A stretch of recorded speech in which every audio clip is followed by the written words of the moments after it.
جناب فاطمیہ کے بعد شادیوں کے امیدوار ہیں، البتہ جو بزرگ ہیں جن کی شادیاں ہو گئی وہ بھی امیدوار ہیں۔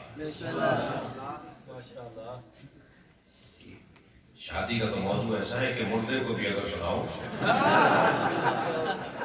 کچھ دیر کے لیے تو کرمٹ لے لے گا۔ اس لیے جو ہے وہ یہ تھوڑی بات ہوئی کہ جس کی شادی پہلے ہو چکی ہے وہ امیدوار نہیں ہے۔ البتہ ایک سے زیادہ شادیاں کرنے والے 3 طرح کے لوگ ہیں، یا انبیاء اور ائمہ ہیں، اس لیے کہ معصوم ہیں، عادل ہیں، ان کے ہاں 11 بھی ہوں گی تو کسی سے ناانصافی نہیں ہوگی، یا بادشاہ اور سلاطین ہیں جن کے پاس پیسہ بہت ہے اور وہ اپنی بیگمات کو علیحدہ علیحدہ گھر بنا کے دے دیتے ہیں تو یہ خوش رہتی ہیں، کبھی شکایت نہیں کرتی، یا پاگل ہیں۔ بسم اللہ توجہ کر لیا؟ جب ہم شادیوں کی بات کرتے ہیں تو 2 موضوعات شادیوں میں آتے ہیں۔ بسم اللہ۔ ایک موضوع تو یہ آتا ہے کہ جوڑا برابر کا ہونا چاہیے، لڑکا اتنا پڑھا ہوا تو لڑکی بھی ایسی ہے، لڑکا اس خاندان کا تو لڑکی کا خاندان بھی بڑا، تو کہتے ہیں جی کف ہونا چاہیے، ہم پلہ ہونا چاہیے لڑکے۔ تو یہ جو لفظ کف ہے، تعریف کی جیسے مولانا نے تعریف کی کہ کف کا مطلب یہ ہے کہ دونوں کا ایمان ایک جیسا، دونوں مولائی ہوں، دونوں ایک عقیدے کے ہوں، دونوں مسلمان ہوں، دونوں کا نظریہ ایک ہو۔ تو میں تو یہاں پر بھی مطمئن نہیں ہوں اس تعریف پر، ہوں طالب علم لگا لیکن انسان تو ہوں، سوچ تو رکھتا ہوں، اعتراض تو کر سکتا ہوں۔ یہ تعریف بھی بہت زیادہ مضبوط نہیں ہے کہ جی ایمان ایک جیسا ہو، تو بتائیے ابو ذر اور سلمان کا ایمان ایک جیسا نہیں تھا، تو دنیا میں کون ملے گا جس کا ایمان ایک جیسا ہو جائے گا؟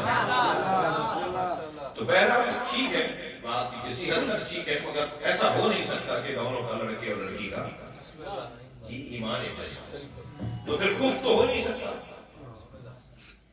کوئی نبی بتائیے کہ جو جن کی زوجہ ان کے ایمان کے برابر تھی، کوئی امام بتائیے جن کی زوجہ ان کے ایمان کے برابر تھی۔ تو جب ایمان برابر نہیں ہو سکتا تو پھر کفر نہیں رہے۔ دنیا میں برابری کی بنیاد پر کوئی جوڑا نہیں ہے سوائے ایک جوڑے کے جسے علی و بطول کا۔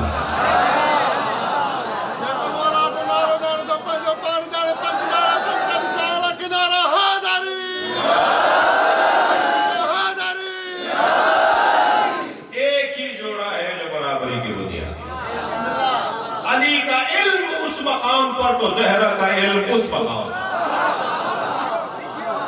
سیدہ کی شجاعت اگر بے مثال ہے تو علی صاحب بہادر کوئی نہیں ہے، ہر کمال اور ہر عظمت میں دونوں برابر، بلکہ بعض فضیلتیں سیدہ کی کچھ اور ہیں، بعض فضیلتیں مولا علی کی کچھ اور ہیں۔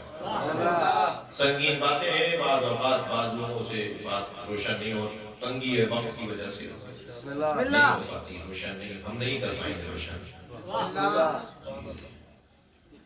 لولا علی لما کانا لفاطمہ کفء علی وجہ الارض، اگر علی نہ ہوتے تو فاطمہ کا کوئی ہمسر اور برابر نہ ہوتا، کیونکہ پہلے مولا علی کا نام آ گیا تو تصور یہ ہے کہ یہاں پر مولا علی کی فضیلت بیان ہو رہی ہے، حقیقت یہ ہے کہ یہاں جناب زہرا کی فضیلت بیان ہو رہی ہے۔ لولا علی، اگر علی نہ ہوتے تو فاطمہ کا کوئی کفر نہ ہوتا، تو ذہن میں آتا ہے کہ مولا علی کی فضیلت ہے، جبکہ اس قول میں جناب زہرا کی فضیلت ہے۔ اگر علی نہ ہوتے تو فاطمہ کا کوئی کفر نہ ہوتا، فاطمہ کے برابر کوئی نہیں ہوتا، اور پھر آدم سے لے کر ان کے علاوہ، آدم سے لے کر ان کے علاوہ کوئی ان کا کفر نہیں ہوتا، برابری کی بنیاد پر ایک ہی جوڑا ہے بس۔ ایک اور گفتگو ہوتی ہے شادی کے موقع پر، اور وہ گفتگو یہ ہوتی ہے کہ رشتے آسمانوں پر بنتے ہیں۔ رشتہ لے کر گئے فلاں کی بیٹی سے، کہنے لگے جی بہت اچھا جوڑا بنا ہے، اور ہاں جوڑا اس لیے اچھا بنا ہے کہ رشتے تو بھئی آسمانوں پر ہوتے ہیں۔ رشتے آسمانوں پر نہیں ہوتے، رشتہ آسمان پر بنا ہے۔